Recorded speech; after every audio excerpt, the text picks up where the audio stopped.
4 reasons. Here are 4 reasons why the implementation of scientific method is difficult for studying the human social world, for the study of human society. First of all, the most significant and interesting form of human behavior are quite difficult to measure. First of all, we can't study human beings as natural physical objects because simply our human behaviors are not easily measurable. Think about it. How do we measure our behavior? It's rather very, very different. Say, for example, when you are doing your homework. I gave you all the subject topics for discussion on Friday. But when you start to do your own homework, as simple as an activity as doing your homework, doing the same set of homework, behaviors amongst yourselves are quite different. Some may start from, forget about the questions for discussion. Let me read the materials for the week first. People start to read first. Some people, on the contrary, no.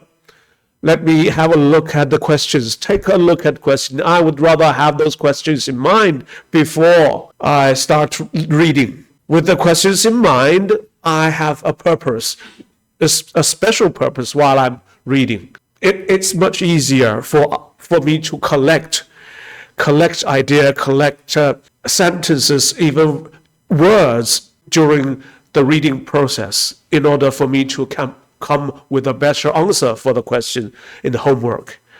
And still there are some others. Forget about the readings. Some of you might have not read the whole thing at all. You started to looking for answers of the discussion topic questions by yourselves. For example, you ask the AI, you ask DeepSeek and ChatGPT and see what answers they give. And then you build on the answers they provided. You upgrade the answers, presumably with your own examples, with your own experiences. We are not talking about measurement itself.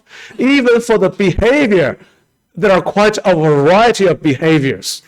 And then when we come to the measurement of your behaviors, what kind of specific elements, specific components of your behavior do we look for? In order to set up measurements? What things to measure? It's hard to do from the very beginning. Secondly, human behavior is extremely complex. Think about it. We move about, we eat, we drink, we sleep. These are only the animalistic side of our behavior.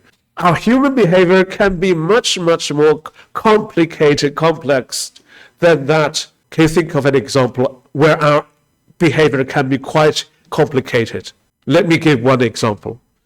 Speaking in the first item, it's difficult to measure our behavior. Measure human behavior is very difficult.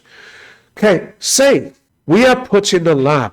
We are under observation 24/7, 24 hours, 7 days a week. And we are trying to create that ideal environment for scientific study. We don't miss anything and everything for the study and for the measurement. Once human beings are put under observation, once the people took in part in such an experiment, in such an observation, then people become aware of such existence of some eye somewhere. Then people become aware of the fact that they are being watched, they are under observation. With such awareness, with such knowledge, the pattern of our behavior might change at all. For example, in the public, I don't pick my nose in the public. I don't touch my secret parts of the body in public. Our behavior may simply become very self-conscious. Okay, we become self-conscious and then our behavior changes. We don't do things. Certain type of behavior can be prohibited. But under other circumstances where people are not watched, people are not under surveillance, are not under observation, then the pattern of behavior may be totally different.